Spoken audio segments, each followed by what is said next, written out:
Remember, folks, I'm just a Muppet in a chair. Don't take me seriously. Hey, what's up, everybody? How we doing? It's good to see you. Welcome back.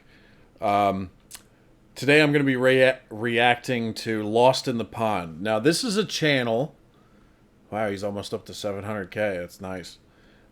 This is a channel that has actually popped up in my feed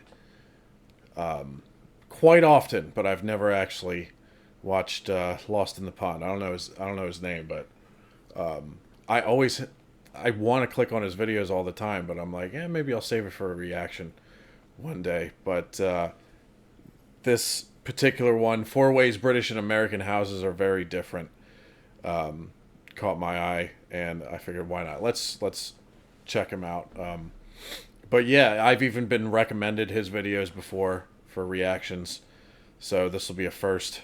Popping my cherry with Lost in the Pond. Very popular channel.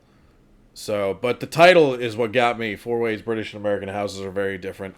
I live in Florida, so Florida houses alone are different from the rest of the United States. So even that alone is, things are going to be quite different. But it'll be interesting because I haven't lived in this state my entire life. I've been here for about 8 years now. But it'll be interesting to see the differences between the architecture of homes between the UK and the US. So, should be interesting. Little fact-finding reaction here. But I've heard this guy, Lost in the Pond, has a really good channel. So I'm excited to check him out for the first time. In the meantime, like, subscribe, do whatever you guys want. And I'll leave a link in his channel below the description, in the description below this video if you guys want to check it out. So here we go. Let's learn something. And tea drinkers that we are, we love our kettles, don't we? But they're not just any kettles. These are ones you plug in and then hit the switch to turn on the plug, because I forgot to mention that our plug sockets also have switches. Okay,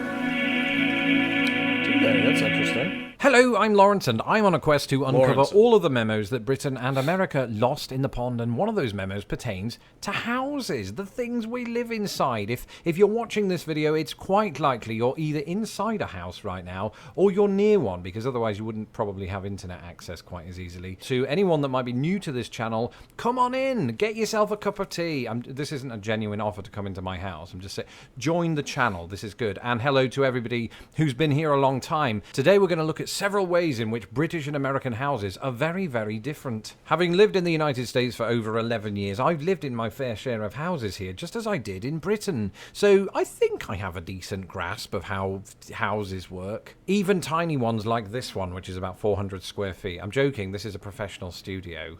Don't question me. And so without further ado, let's take a look at 4 ways that British and American houses are very, very different.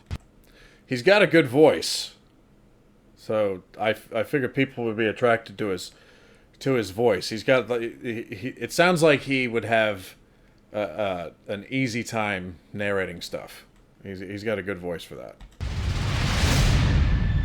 Neither Britain nor America is devoid of variety when it comes to their housing styles, and that's because, well, with each sort of passing phase of history comes new designs to meet new needs and just new style preferences. And because of this variety, I'm not going to cover every single one of them, because that would keep us all here until next Wednesday, which would be good for my metrics, but not good for your sanity. So let's take a look at how some of the housing styles do vary from country to country. In Britain, a lot of the distinctive styles are also tied up with the period in which they were built. So you could go all the way back to the Tudor period, and you do find Tudor housing dotted around here and there. In fact, if you go to the city of York, for example, there's quite a lot of sort of Tudor buildings there. They're quite ornate with wood paneling, and they're the sort of place that you might imagine that Shakespeare lived. But wood is less indicative of British houses than you would see in America, where wood is actually quite a common material for building houses. In Britain, from about the Georgian period onward, you're going to see quite a lot of brickwork. Georgian period houses absolutely exist. People live in them, but they tend to be these opulent looking houses that have notable pops of white rectangle, which are just the windows.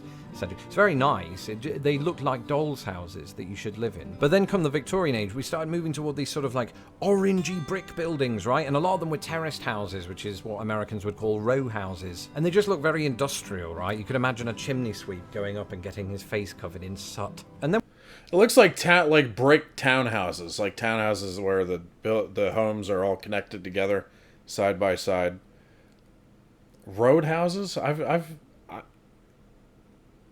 don't mean to contradict Lost in the Pond, but I've never heard that term. Maybe it's a term that is used in whichever region of the United States he lives in. But it looked like a townhouse to me, like a brick townhouse. Then we move into the Edwardian period, where houses are sort of similar to those of the Victorian age. They're just lighter colours with more chimney sweeps, if Mary Poppins is anything to go by. Now, during World War II, when the Nazis bombed the ever-loving crap out of us, a lot of the houses went boom. And then after World War II, there was a housing boom. And you started to see a build-up of new, more simple houses, kind of like the one I grew up in. Now, that's a castle. That didn't happen. But I grew up in something more like this. That's okay. Not Lawrence's actual house. Despite what fairy tales may suggest, most of us have never lived in a chocolate box house, but those do exist. A chocolate box house is the kind of house you might see in the Cotswolds, right? It's very quaint looking, it's got thatch roofing, and it looks like this. And if, like me, you're wondering why it's called a chocolate box house, yet... Wait a minute, go back a little bit. I want to look at that house again. Is the kind of house you might see in the Cotswolds, right? It's very quaint looking, it's got thatch roofing, and it looks like... It looks like it's got hair. The roof is made out of hair. A little bit. It looks cool, though. Lovely shrubbery.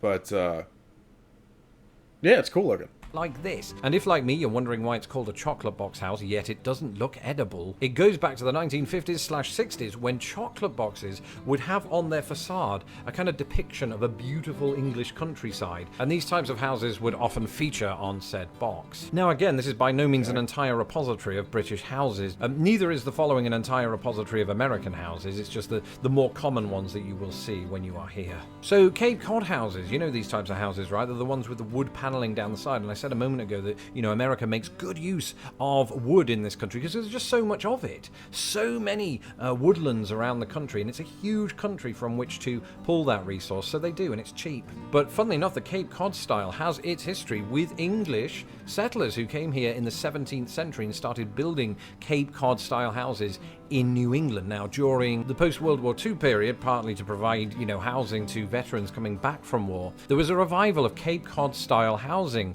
and it started to be built not just in New England, but all along the East Coast and in the Midwest, and even out west. Anybody that's seen the Goonies will know that. And it was this style of housing that I first moved into when I moved to the United States. And I've got to say, even despite the Midwest winters, it was really warm. You know, you'd think it would be quite drafty because of all of the gaps in the wood. You could go to specific streets or neighborhoods or areas of the United States and only find these houses for miles and miles. So I lived in one of those. It's true. Like, those types of houses, you'll see them all over the Northeast, which, as he says, New England.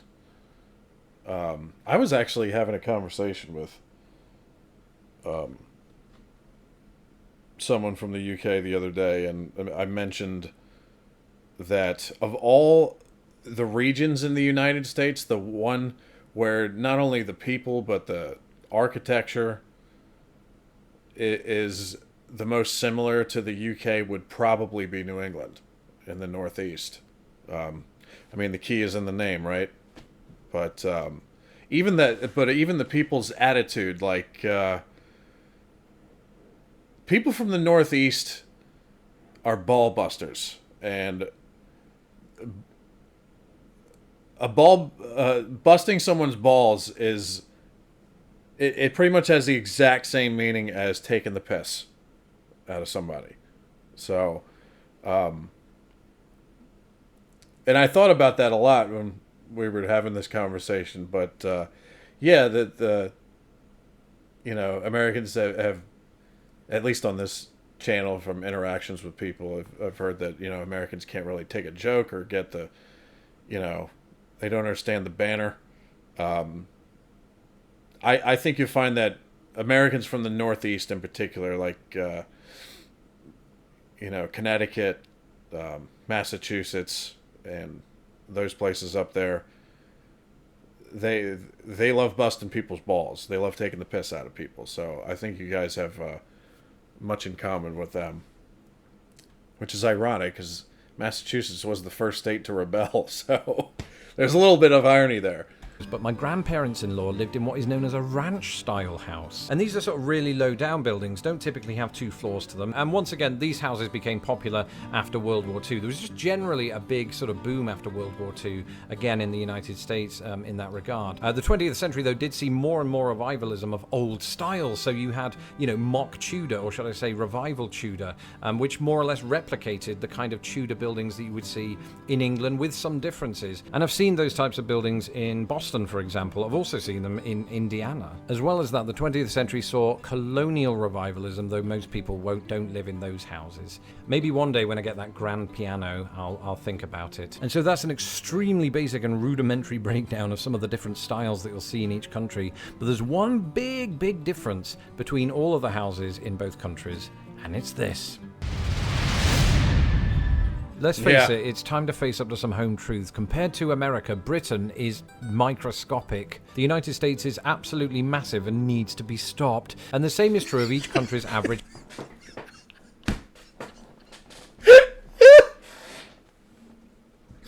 That was funny. It needs to be stopped at all costs. It's time to face up to some home truths. Compared to America, Britain is microscopic. The United States is absolutely massive and needs to be stopped. And the same is true of each country's average house size. Right, so in the United States, houses just tend to be way more spacious. And we're not just talking about millionaire houses here. We're talking about your average house. So the average size of an American single-family home is approximately 1,600 square feet. In the UK, we're looking at an average of about 900 square feet. So wow! That is a major difference. I have been told this before, that everything's much smaller in the UK. The buildings, the houses. Unless maybe you're a lord or something, I don't know. But compared to the average... that was something that I've been told. The average American home is much larger than the average home in the UK. But that's almost half, because he said 1,600 square feet for the Americans and 900 square feet for the people of the UK. That is that's almost half. A little bit more than half. That's crazy. But it makes sense because you guys don't have a lot less room over there. The difference? Well, one reason is population density. In Britain, we're all a bit packed together. Actually, that partially accounts for why everything is smaller in Britain. Not everything, not the cups.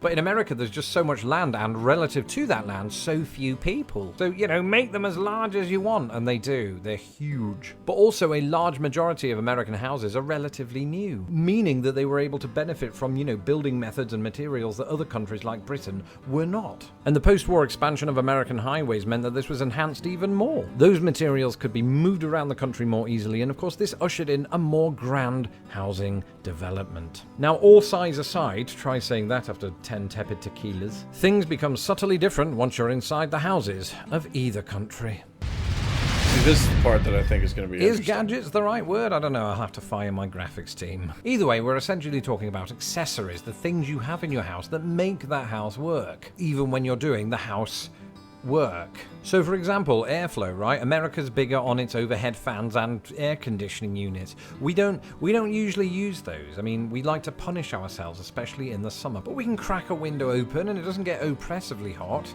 Always. And so we've mostly been fine with this situation. It does mean that insects get in. So daddy longlegs will get in the house and mosquitoes, but it's a small price to pay for not having air conditioning. I actually quite like air conditioning now that I've lived in the US. Speaking of insects, you also don't see in Britain those insect screens that you put in the windows, hence why they're getting in. In America, they're virtually in every house, but then again, in Britain, we don't have black widows or brown recluses or the types of mosquitoes that make your face go like this. So Don't come to Florida then, my friend. The mosquitoes will pick you up and take you away to their nest. That's interesting. I like how he said that now he's used to the air conditioning and the insect screens. He likes it. Yeah, if summertime, if air conditioning is not in many of the houses over there, and it gets really hot, and me personally, like when it gets super hot, I have a really tough time sleeping if the house gets above, 80 degrees. I have a really tough time sleeping through that.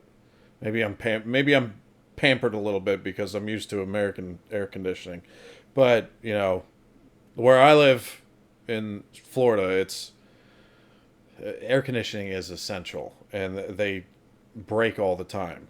I feel like you could get rich just by becoming an air conditioning handyman of sorts down here. I can see why it's justified. I mean, you still get ants, or is that just me? Not sure how they get in, maybe cracks in the wall, or maybe through the plug sockets. The plug sockets, of course, are different in both countries too. In Britain, you have the 3-pronged outlets, and in America, you sometimes have 3, but occasionally 2, and they're smaller in America than they are in Britain. That's one of the few things about which you can say that. Separate taps, of course, for hot and cold water. Americans combine them all into one. Where's the logic in that? I'm joking. And while we're on the subject of I actually wish I had that.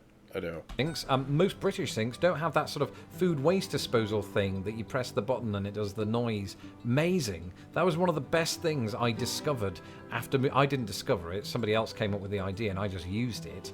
But it's amazing. It's just so pleasing to know that all of that gunk gets broken down, and just don't put your hamster in there. I've learned that lesson. So y'all don't have like waste disposal things in your sinks? That's interesting. Yeah, that those things are clutch.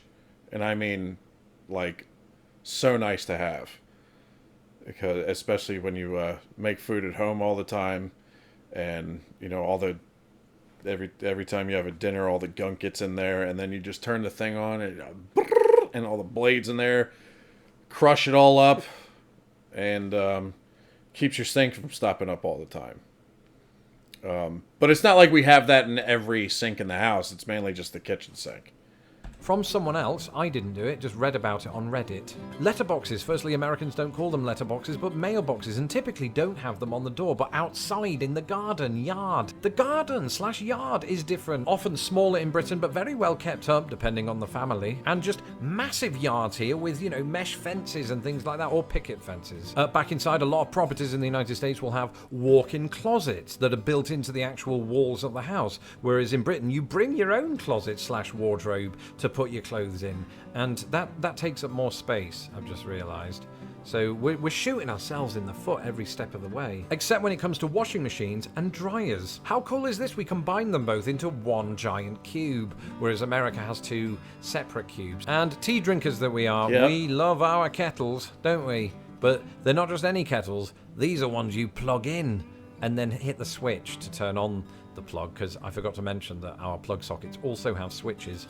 And then, you turn it on, don't need a stovetop, and it heats up. Just like that. You've got your water, Bob's your uncle, pour it into a mug, there's your cup of tea. In America, you do have the stovetop. That's essential for me now, ever since I got that kettle. Man. And I'm happy to say that I'm back drinking a lot of Yorkshire tea again. I just don't use nearly as much sugar as I used to. Kettles, and part of me likes that because it does this really pleasing whistling sound at the end. Now, if you were paying attention during that list, you may have noticed that I touched on some of the terminological differences when it comes to housing in either country. And that brings us on to our final entry. The words. It wouldn't be Britain and America if they weren't 2 countries separated by a common language, and the same is true of the housing world. So let's finish with a rapid fire round looking at those very words. So here in Chicago, I live in a flat, except in America they don't call it flat, it's called an apartment. Something else that you'll find in America though are these condominiums, or condos if you don't fancy saying a word that has condom in it. And we do have those in Britain. They're usually called common hold properties, and I suppose most British people wouldn't go around using that term, whereas you actually hear the term condo quite a lot. It's been suggested to me that I move into a condo, and it sounds good. I mean, when I first heard the term, I thought it sounded like I might be moving onto a lakeside boat or something like that. It is like an apartment, but it's one you would buy. It's real estate. Now, as a child and young adult, I grew up in a house that was known as a semi-detached house. That's when you have a house adjoined to one other house on one side, but not on the other side. Duplex? In the United States, this is known quite simply as a duplex, which is not a wrestling move. If it is adjoined on both sides with another house, then you are part of a line of houses that are known as terraced houses in Britain. In America, they're known as row houses because they're all in a row, presumably. Then there's See, I think that might be a Midwest thing here in the States, because on the East Coast, those are known as townhouses. When they're all in a row, they're all connected. That must be a Midwest thing, which I actually learned something about my own country in this video. So thank you, Lost in the Pond. I appreciate that. But I've never been in the Midwest longer than a few days. So, yeah, the wording is different for some things in the Midwest. That's very interesting. But for me, it's townhouses. council housing in Britain versus the projects in the United States, and that's just another way of saying public housing. To control the electricity flow in Britain, you have the mains power. In America, you have the grid power. And what if you're sick and tired of the place that you're living in and you just want to relocate somewhere else? In America, you would just simply move. In Britain, you'd move house. And on that note, I'm going to move out to my outro transition, because this is the end of the video. Let me know in the comments below if you're watching this from your house right now, or just if you're not. Leave a comment either way. And don't forget to hit the subscribe button so that my videos don't get lost in the pond. A big reminder, by the way, if you want to keep up with me on a day-to-day basis and just see some of the stupid trivia that I come out with, follow me on Twitter at lostinthepondus. You won't regret it entirely. This video, just like all of my videos, was made possible by my patrons at patreon.com. Hey, he's got a Patreon too. Okay, so I'm going to subscribe to you. If you would like to help this channel grow by broadening its research, its lighting equipment, all of its technology and everything, then go to patreon.com/lostinthepond. It takes 5 minutes to sign up and to support the costs of running this channel. Until next time, I'm going to go and get the kettle on and listen out for that whistle. Bye. Good video. I liked it. Very interesting. I learned that they're called row houses in the Midwest here in the States. Didn't expect to learn something about my own country, so. But yeah, I'd say if you're from the UK and you visited the United States, I think you would, and you stepped out and you saw architecture that looked familiar to you, or noticed that the people have the same type of attitude towards things that people from the UK do, I think you would find yourself in New England, in the Northeast United States. Now, yeah, like, you know, once you go up north and you get past, you know, New York, and you enter Connecticut, Rhode Island, Massachusetts, you know, those states up there in the way northeast. Yeah, there's places where you might say it looks like, you know, somewhere in England, you know, hence the name New England. But I think you'd be surprised at how a similar outlook on life that people there have. I feel from my 2.5 or 3 years, or however long I've been doing this channel, I'd say that the Americans that have the most in common with the people of the UK are the ones from the Northeast. It's just, and I think you'd be shocked at that, unless of course you've visited here and you're like, hey, maybe he's right about that a little bit, or maybe I'm just talking out of my ass like I sometimes do. I don't know. Let me know what you guys think. But yeah, Northeast and the UK are the most similar of all the places in the United States. Florida's quite different because, you know, we got gators and swamplands and, you know, blue water that you can actually see further than a foot through it. It's quite different here in Florida, but I love it here. But again, like, the housing here in Florida is way different from the rest of the country. So I don't, of all the houses that he put up in these photos in this particular video that Lost in the Pond has blessed us with, none of them look like any of the houses in Florida. I think if I went around and took pictures of like houses like within 10 miles of me, you guys would be like, yeah, we probably have nothing that looks like that over here. Quite different here. But again, I subscribe to Lost in the Pond's channel. I'll put a link for his channel in the description below this video. And I might browse around on my own and check out his stuff. And he had me laughing. And he's got a great voice. He should do some narration. He'd be excellent at that. But anyway, I hope you enjoyed the reaction. A little bit different, but hope you guys enjoyed it. Like, subscribe, do whatever you guys want. And I'll see you again soon. Peace out, Boomerites.